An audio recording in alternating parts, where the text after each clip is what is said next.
Hello. Hello, my beautiful hospice family. Come on in. Come on in, my beautiful hospice family. It is I, your hospice nurse, Nurse Dawn. Okay. How are we doing today? Come on in, guys. Come on in. Welcome, welcome.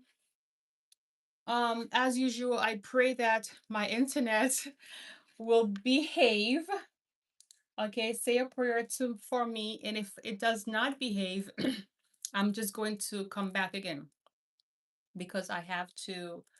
I'm not gonna give up, I gotta get my message across. Okay, my beautiful people. Welcome, welcome to Duns Hospice. Okay, welcome to Duns Hospice. My name is Nurse Dawn. Okay, my name is Nurse Dawn, and I shall be your hostess. Um, I just posted the long video, okay? I posted a regular long video, the video that I had promised us that I was going to post. It's out right now. Please go ahead and check it out, okay? Check out the video. I really took my time and effort. It takes a lot of time, guys, and energy to do, the long videos because I have to get the graphics for you. I have to edit the video.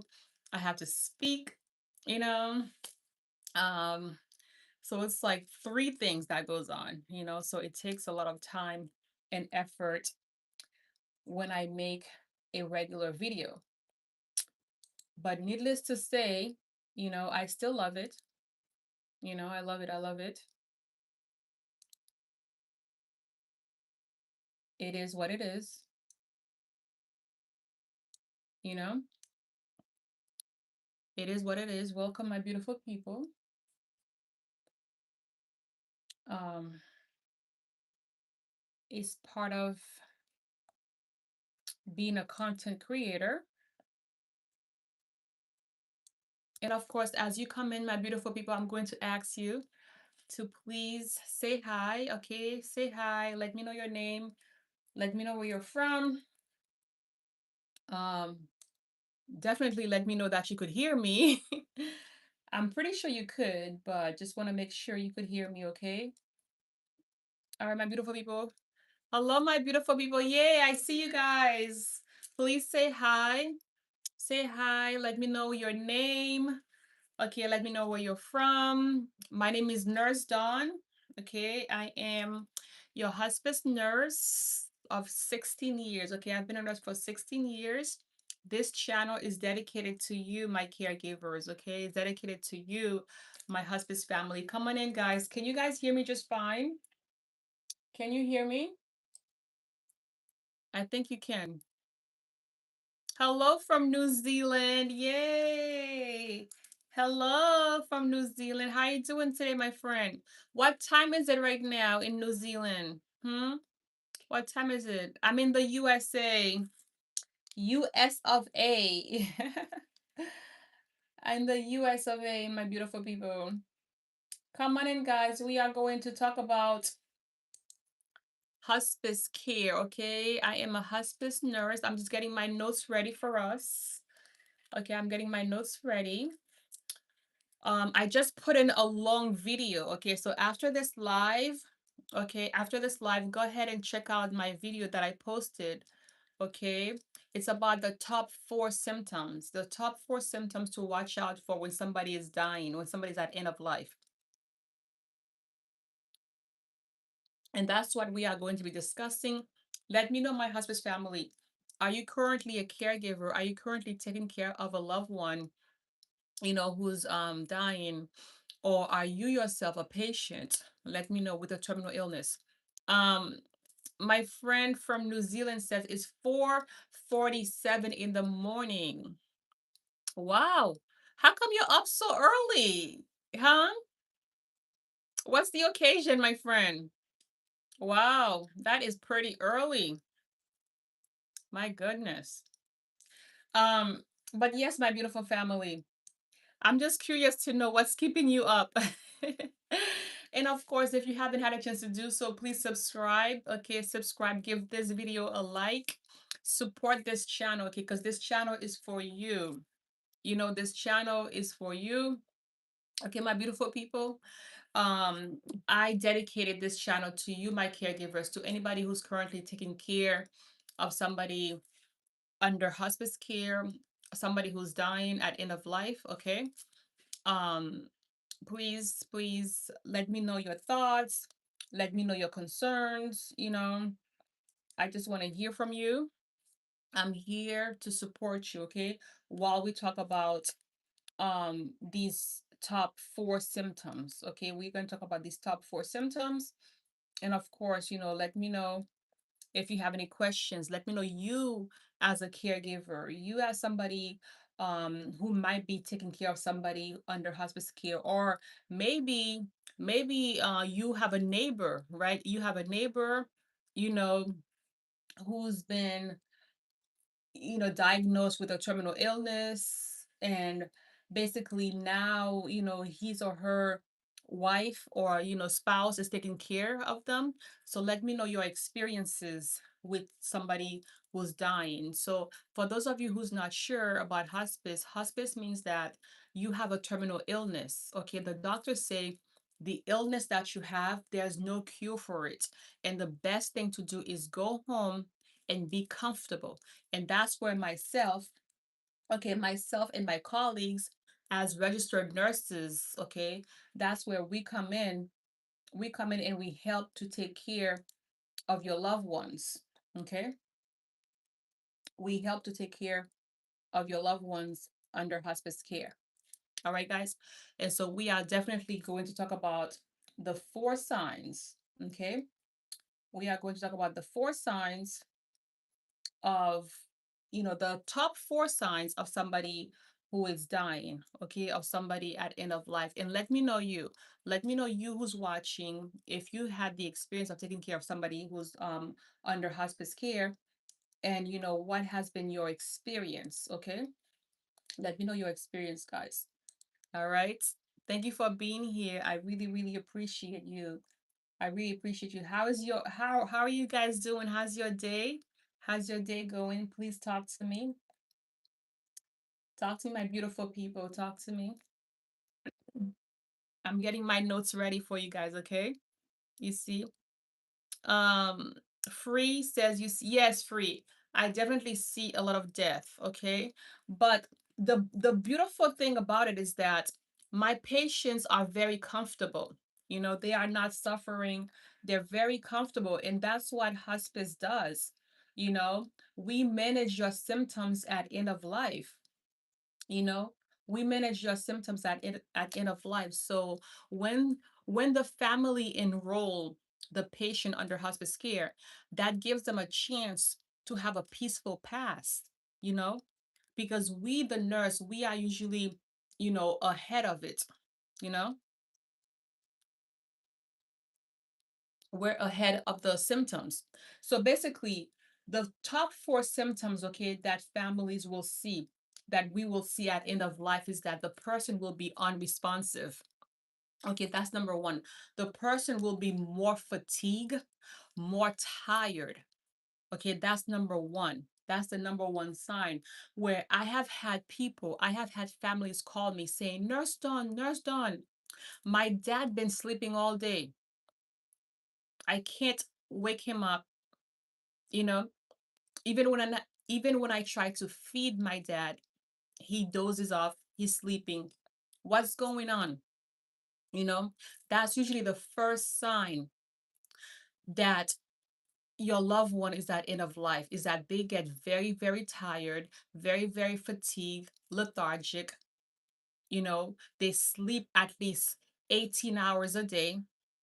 You know, they may open their eyes briefly, look at you, and then close it again. All right. And that really disturbed families. Families feels like, oh my goodness, does that mean my loved one is giving up? You know, does that mean they are done fighting? You know, what more can I do? And I'm here to encourage you, my caregivers. You did not do anything wrong, you know, and your loved ones is not giving up. They are accepting it. Okay. The body is accepting it, and that's a new normal. You know, you guys, please give me a like. Okay, give me a like and subscribe if you haven't done so. All right, because I want this message to reach as many people as it can, because this message right here that I'm sharing is is very powerful. It's very informative, because everybody, all of you guys who's watching right now, we are all going to die. You know, either, you're going to find yourself being a caregiver, like for example, myself, my dad is under hospice care right now as we speak, you know, being a caregiver, or you're going to end up, being on your deathbed. You and I, going, we're all headed that same path. Okay. So I want us to have the knowledge, I want us to be empowered so that we're not, scared, and we're not worried when it's our turn. Okay. So, like I was saying, the number one sign and symptom is that your loved one will get very fatigued, very tired. They will sleep a lot. Okay. They're basically unconscious, you know, and it's also going to be very difficult for you to wake them up, you know. Like I said, I often get phone calls, Nurse Dawn, come right away, come. I think something's wrong, you know. And then I go to the house. And then Sally tells me, I try to waking up dad and he's not waking up. Is he dead? I'm like, no, Sally, he's not dead. He's just resting. And the reason is because at the end of life, the body needs that energy. It conserves energy. It doesn't use it, because right now, you and I, as we are talking, as we are moving around, as we go to work, play, we use energy, right? And so at the end of life, when the body is shutting down, the body does the opposite. It conserves the energy, it holds on to the energy. It doesn't need to use it, it just holds on to it. And so that's why you see that your loved ones will be sleeping a lot, you know, will be, hard to wake up. It's a new normal for them, you know, it's a new normal for them. Yes, freelance. Our time will come, my friend. Mm-hmm. All of us, our time will come. And the difference is, how do you want your time to show up? Hmm? Do you want it to be a peaceful past, surrounded by family and loved ones? Or do you want it to be in a cold hospital bed? Because I'm here to encourage us. When you find out that your loved one has a terminal illness that has no cure, put them under hospice. Okay. I'm not sure if you have hospice care, my friend, in New Zealand where you are from, but don't be afraid to call your local hospice agency, because that will give you and your loved ones the chance, the power, the control of how you want to die, you know, because oftentimes families panic. When somebody dies, they panic, they call 911. And when you call 911, what happens? They take you to the hospital, right? That's not peaceful, you know? They rush you to the hospital. When you get to the hospital, they try to give you CPR, all that stuff. But by then, it's not warranted, because if you know that you have a terminal illness, you've been battling this illness for months and months. At the end, you just want a peaceful death surrounded by your family and friends. And that's what hospice provides to you, my beautiful family. You know, that's what, myself as a registered nurse, when I have a patient, a major part of my job is to educate the family. hmm is to do education about how it's going to look like at the end. What do you want to happen? You know, you are in control. You are 100% in control, my beautiful people. So yes, so number one, let me know if you have any questions. Okay, guys, please, please. Like I said, subscribe, like this video. Okay, share it with somebody. Share my channel, okay, with the loved ones. You know who this channel can be useful to. I have so many videos about death and dying, hospice, how to keep your loved ones comfortable at end of life. But yes, the number one sign, as I mentioned, is that they're going to be more lethargic, more fatigue. They're not going to want to get up. Even when you talk to them, they're not going to talk back. But I want you to know that even though they cannot speak back to you, guess what? They could still hear you. Mhm. Scientists has proven that is true. Even people who's been in a coma and come back, they will say, "Oh, I heard what you guys say about me. I heard you talking about me." Okay? All right, my beautiful people. So absolutely, okay. Um, they can hear you. So please talk to them because our hearing is the last to go.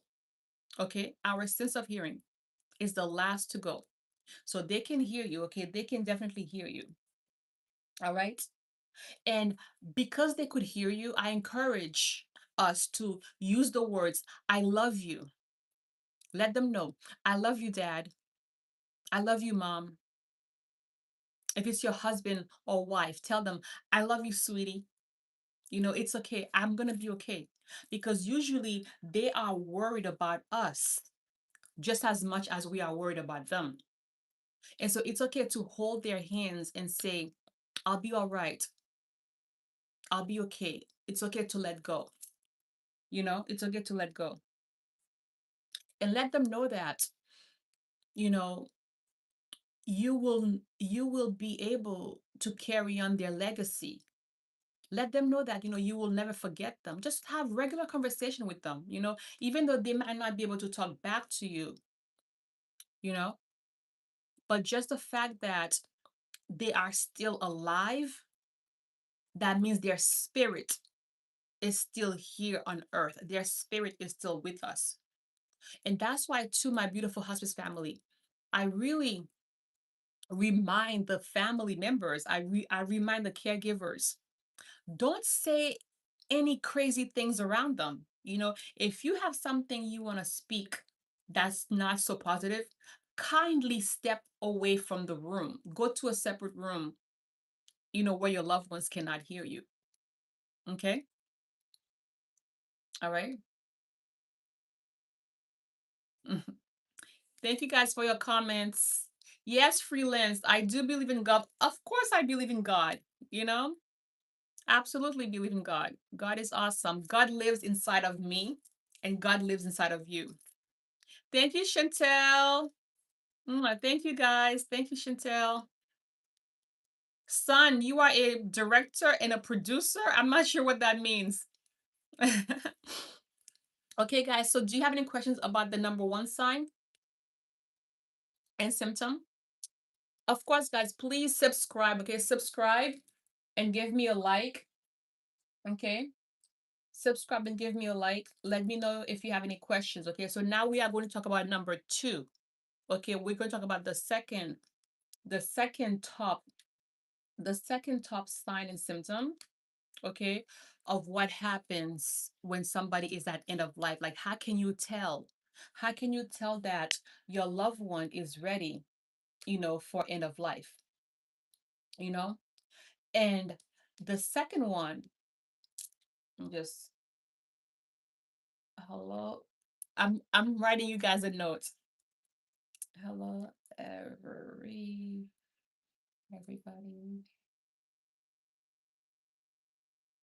Thank you for being here today. Okay, I just wrote you guys a little thank you note, okay? But the second sign of symptoms, guys, and this one is huge, okay, is that your loved one will stop eating, Stop eating and drinking. Oh my goodness. This one really bothers families, okay? At end of life, that is a major sign to know that your loved ones is close to dying. They will stop eating and drinking. They will no longer care about eating and drinking, you know? And it is just heartbreaking to a lot of family members to watch this because, as you know, eating and drinking is such a major part of our culture, right? When somebody come into our home, what do? We offer them something to drink, right? We ask them, are you hungry? Can I fix you a sandwich? Can I get you something to drink? You know, when you, my gentleman, when you ask a lady out, what do you normally do? Huh? You ask her to go out to dinner, right? Thanksgiving. What do we do during Thanksgiving? During a football game, you know, we eat. We love to eat. Everywhere you go, people love to eat. And so this is so difficult to watch our loved ones spending days without food or drink. Okay. Chantel says, are you a doctor? Chantel, I am a registered nurse, my friend. I've been a registered nurse for 16 years now. Okay. I am a registered nurse and I'm also a nurse coach. I'm a nurse coach, a life coach. I'm also an author, Chantel. Okay, my friend. This book right here, yours truly wrote it. Okay. It's on Amazon right now as we speak. Grab yourself a copy. Okay, share it with a caregiver that you think would want to know more about hospice care. It's a very easy read. Okay, it's only about, I think, 20, it's only about 24 pages. Okay, just 24 pages. It's very good. So yes, I am an author, I'm a nurse, I'm a life coach, I'm a YouTuber, I'm a creator. I love to create. Okay, but yes, my beautiful people, so I want to encourage us, even though they are not eating and they're not drinking, that does not mean your loved one is uncomfortable. They are not suffering. Okay? They are not suffering. So please keep that in mind. Keep that in mind, okay? They're not suffering. It doesn't mean that they're suffering. It's just the way that the body is naturally shutting down, you know? And it goes back to sign number one, because we use food as fuel. You know how, when you have a car, right? For those of us who drive, me, I drive. For those of us who drive, our car needs gasoline, right? Our car needs gasoline. It needs, the gas to move, to go from A to B. And that's the same thing with our body. When we are living, when we are alive, okay, our cells, our tissues, our organs needs the nutrients from the food in order to go, in order to perform, right? So, therefore, when we are dying, the body does the opposite. The body does not need the fuel, the body does not need the energy. It wants to be left alone. And so, even though your loved ones, they don't eat or drink, they don't really feel hungry. They don't feel hungry. They don't have that hunger feeling. And they're not suffering. Okay. So I want you, my caregiver, to really understand that, you know, because even though sometimes some families go to the extreme of force feeding them, and that's a no no, because when you force feed somebody, you could cause them to choke, you know, because they cannot swallow that well, they're swallowing reflex is basically almost null and void. You know, they can't really chew at that point, you know. So the best thing to do, rather than trying to force feed them, okay, or giving them fluids, the best thing to do is to offer them things like ice chips. Thank you for the likes. I appreciate you. Thank you. Offer them things like ice chips, okay? Moisten their lips. Keep their lips nice and moist. Do good mouth care. Okay, myself as a nurse, I usually carry the mouth swabs in my purse, in my nursing bag. Okay, and I will leave some mouth swabs in the home so that you can, sometimes it's very good to like dump it in ice cold water and just put it in the mouth, to keep their mouth nice and dry. Okay, and moist. And you could also offer them small sips at a time. Use a spoon. Don't use a straw. Okay. Do not use a straw, because straws, when we drink in a straw, guess what? We are we are drinking air. We are inhaling air also with liquid too. And if somebody's having difficulty swallowing, we don't want them to, inhale, like to like swallow air. Okay. So just use a spoon to spoon feed them, some water, a little bit of water with a spoon. And of course, use thickens. Thickens, which is going to make the liquid like honey consistency.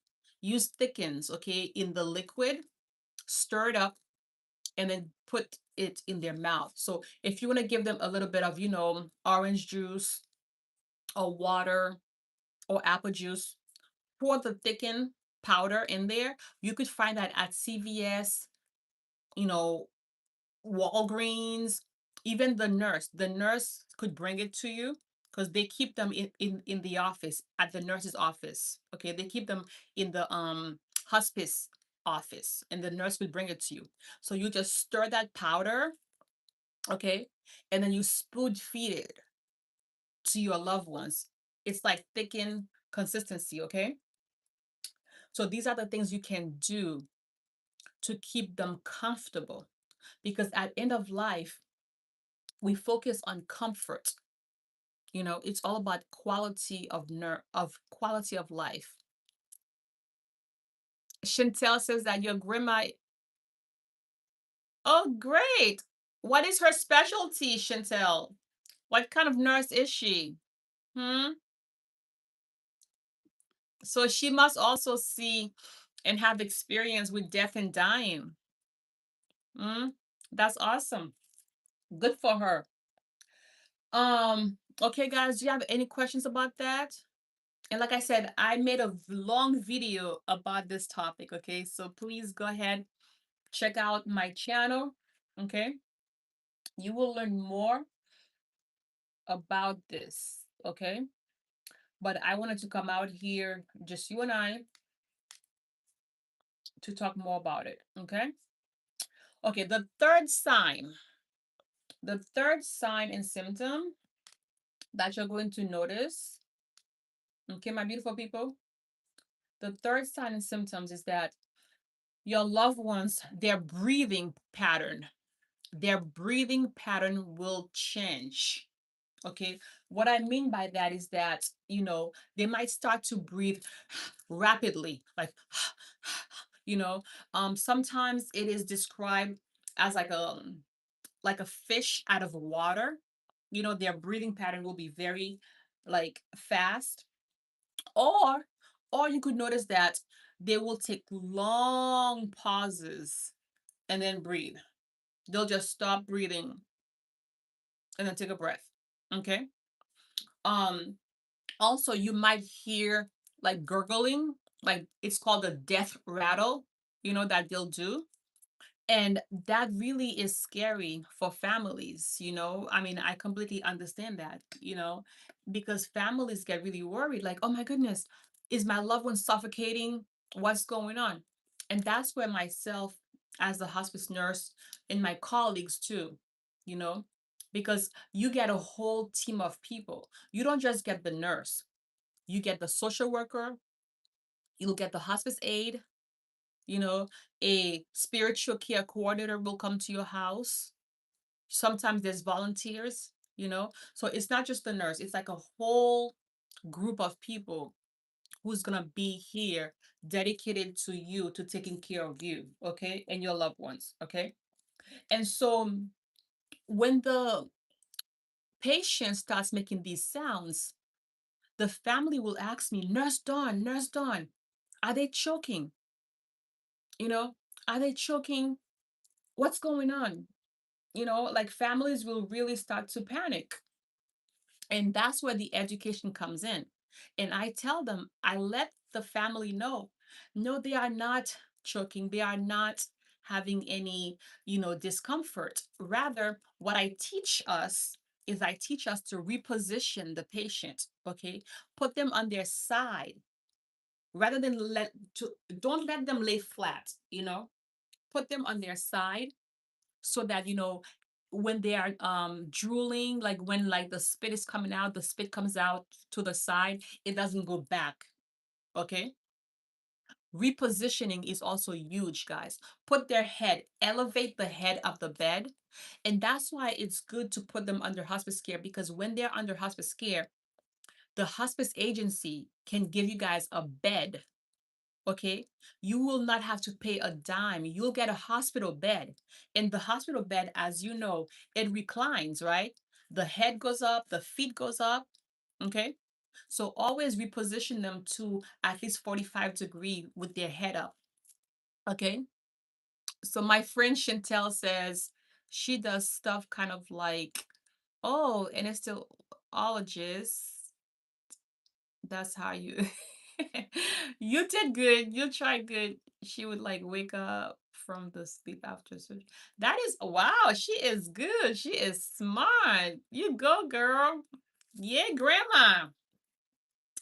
Yes. Anesthesiologist. Yes. She's definitely really in high demand. Yeah, that is the kind of nurse when somebody's having an operation, when somebody's having an operation, um and they need to be put to sleep, she's the nurse that's there that helps to put you to sleep. And also, more importantly, make sure you wake up from your sleep. If you know what I mean, right? So that's good. Yeah, grandma, that's awesome. Awesome, awesome. But yes, and also, like I said, reposition their head, like make sure that their head goes up high. Okay. Um, make sure that we also are administering the medications as prescribed, as ordered by the doctor. So don't be afraid to give them things like morphine at end of life.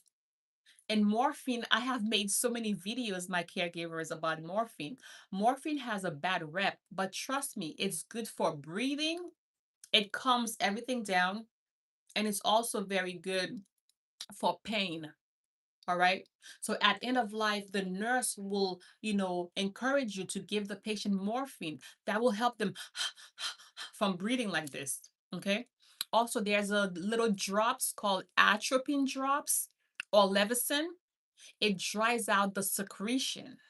Okay. So all of these are tools, okay, that we use and that we teach you, my caregivers, to keep your loved ones comfortable.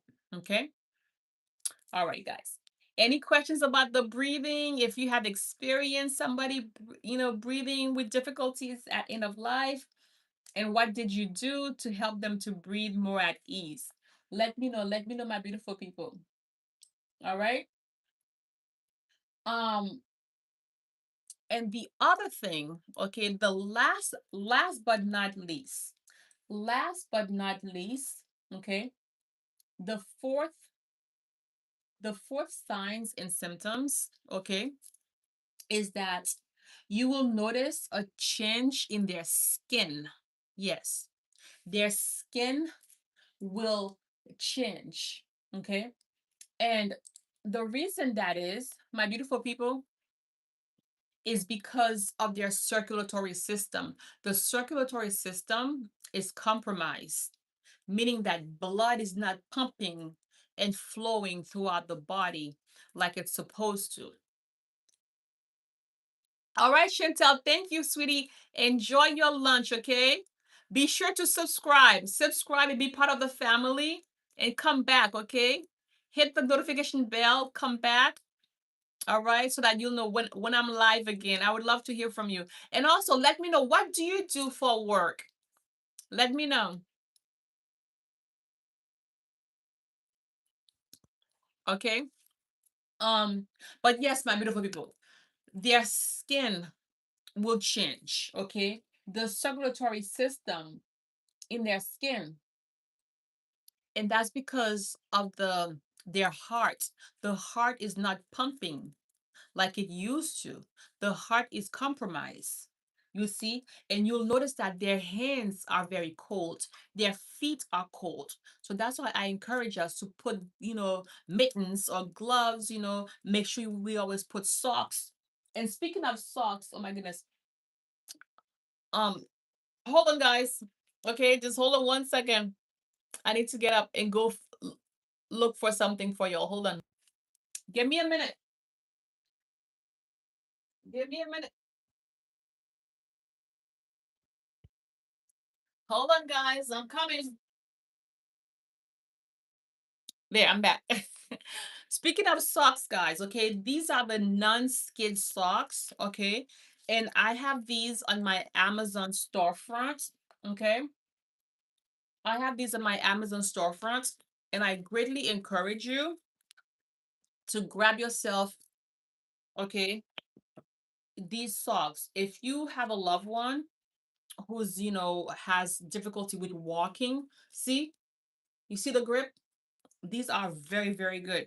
It comes in like 3 different colors, okay? Isn't that awesome?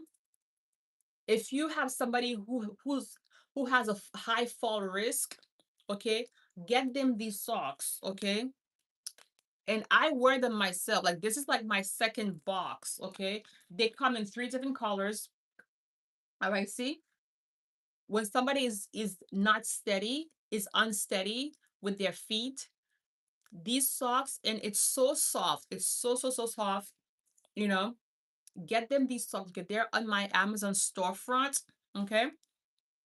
So definitely, at end of life, our feet becomes really cold. Our hands and feet gets to be really cold. So we need to use socks. Okay, use socks to keep your loved ones comfortable. Okay, keep them comfortable, guys, at end of life. All right. You might also notice that they have like purple, their skin is kind of like purplish, okay? We call it pooling. They have mottling and pooling on their lower extremities, okay? And once again, it's because the heart is not pumping blood like it should be. The heart is getting ready to slow down, to shut down. So these are all education that myself as a hospice nurse I do, you know? And like I said, I encourage a family to use socks, you know, cover their hands with gloves if possible, you know, put a light sheet over them, you know, and make sure that we keep their skin nice and moisturized, you know, keep the skin clean and moisturized, okay, so that we don't have any breakdowns. Okay, my husband's family. All right. So these are the 4 signs and symptoms that I wanted to come out here and share with us. And as I mentioned before, I just posted a video. I posted a long video, okay? um like a regular long video about this. Please go ahead and watch the video. All right, if you haven't done so, I'm going to ask you, be sure to subscribe and give me a like. Share this video with anybody who you think this could benefit, okay? Which is everybody, because everybody, each and every one of us, we are going to die. We're all going to die. The moment we are born, the moment you're born, you yell, the baby screamed, we are dying. The moment we take our first breath, we're dying. We just don't know when, you know?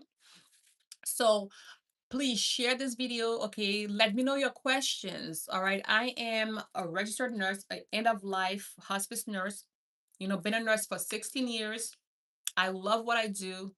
It's very compassionate, like it's very rewarding, this type of job. It's either you love it or you want nothing to do with it, you know? So, once again, thank you so much for being with me. Thank you to everybody who was on this live with me. Thank you to Chantel. Thank you to Freelancer. I hope you get a chance to get some rest, my friend. Thank you to Nog, thank you to all of you guys. I love you guys. I love you guys as always with the love of Jesus Christ. Okay. I'll see you in the next video. All right. Mwah. Take care of yourself. Thank you.